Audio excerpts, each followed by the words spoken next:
Miracles are seen in light and strength are one.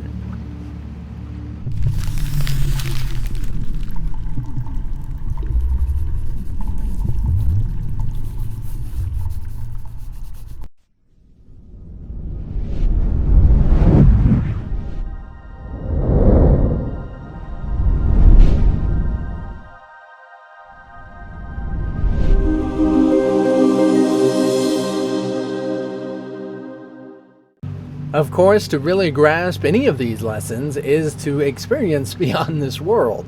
So you can't actually fully grasp and comprehend it if you are insisting to squish its ideas into the physical confines of the world.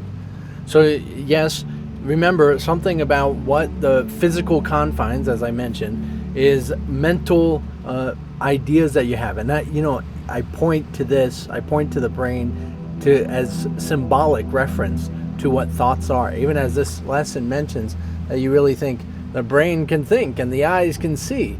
And yeah, this is absolutely fascinating, because when you're really getting down into it and discovering that you are not actually a body, and you never were a body, and you don't actually have a place in time and space. You don't actually have a space in which is you and nothing else is. So as you're coming to recognize this and see it, you start to recognize, one, what, say, light is, what the source is, what is looking and seeing through you, what is experiencing through you. And I'm not even talking about just the body. I'm talking about, okay, so you have the body, right? And we can simply, I'm not going to get into the dimensions right now, simply say that the Son of God is experiencing through, right? Experiencing through, say, Devon, everything that Devon is. There's more layers to it, but we're not getting into that right now. And yet, God is experiencing through the Son of God, experiencing through Devon.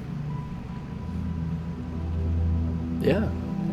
So you have the entirety of what God is, experiencing what the Son of God is, experiencing what Devon is. So there's several layers, but in the experience of where it all comes from, and that what the Son of God is the decision maker, the chooser of what it believes is real, what it understands is real, what it lives, experiences, chooses all throughout existence. So yes, the choices in this idea is literally, I always think this book is speaking directly to me and not really anyone else. Even reference of glasses, that I do wear contacts in the same sense.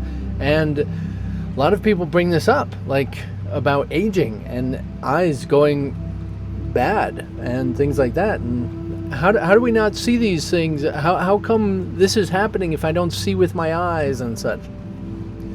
And it's an interesting thing, because we do have to remember that the whole package deal, everything that I say is me, everything of a mind, a body, of an eyes body, is all the physical world. It is all a representation. So in the same sense as a dream, when you're in a sleeping dream, everything in the dream, even if you look in the mirror and you see yourself as a person or a different person, even as I have before, you still are looking with dream eyes, right? You're looking and experiencing with dream body. The dream body's there. You feel and have sensation of falling, of getting shot, of having sex, of playing different things. You still have the bodies of a dream reality, but you don't have a body. No, it's not at all a body, and there's no specific location that is you. That in a dream, if we're going back to that whole mentality, we want to recognize that the dream, everything in the dream, everywhere, if you're looking out in the distance, miles and miles away, to seeing the mountains in a dream, and yet the mountains are in the mind of the dreamer. The body that you think you are is in the mind of the dreamer. The perspective is in the mind of the dreamer. If the dreamer believes that it can't see without its glasses or contacts, it can't see without its glasses and contacts. It puts its glasses on. Oh, now I can see. As if it sees with eyes. As if it thinks with a brain. As if it touches with hands. So it's really phenomenal when you really are grasping what this is saying, because right now it's not necessarily like I think the ego likes to play with my ideas. Oh, Devin, you're not a miracle worker. You still need contacts. You can't even put mud over your eyes and wipe them off and clean them in River Jordan and then see, right? And yeah, my eyes are really bad. It's honestly true.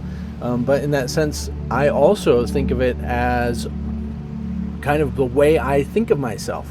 I am able to look, so metaphorically, I am able to look at things very closely and see the specks, the little details. And that's literally, physically, I can see very close. I can't read a book unless it's inches away from my face. Literally inches away from my face. Unless I squint, maybe now I got half a foot.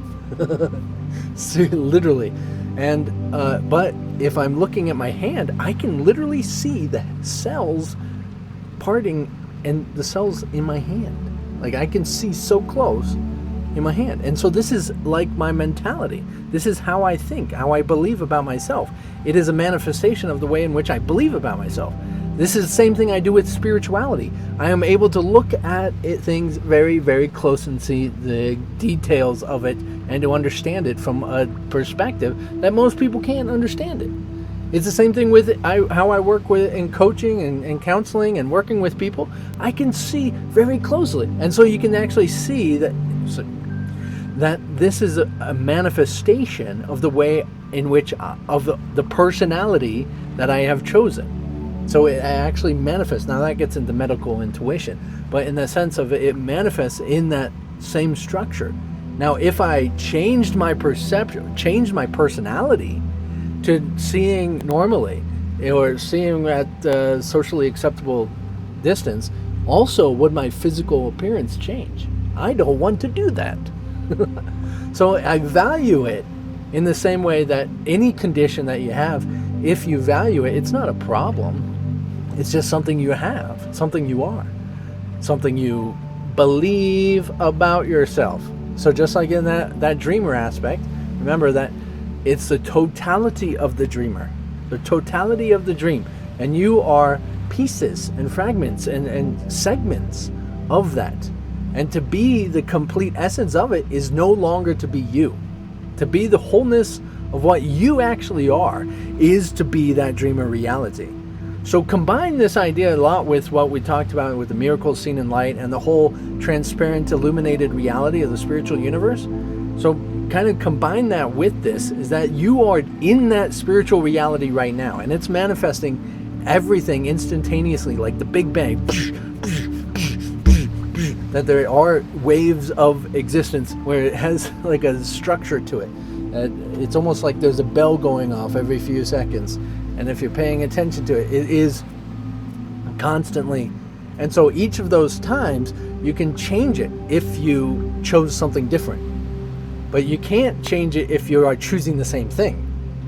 So A Course in Miracles is always trying to help you to recognize yourself and choose differently. So when you actually choose differently, it big bangs differently.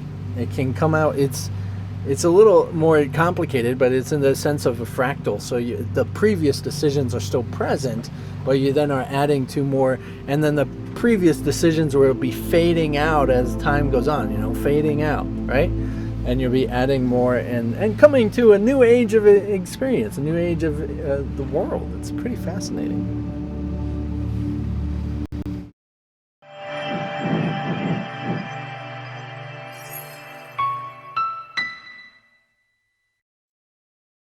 So yes, in the way that we say light and strength are one, and kind of the details about what that was getting into, we want to recognize that the strength is from knowing what you are, knowing what the dreamer is. And so always being ready to turn to that.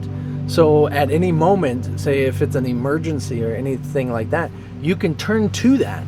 You can literally forget yourself and instead choose, no, I'm not a brain that's thinking. I'm not eyes that are seeing. I'm not hands that are working. I'm not even the sense of an energy body that's separate from the rest of the universe. I am the totality of this experience, the totality of this universe, and every decision I make is completely valid and manifest instantly.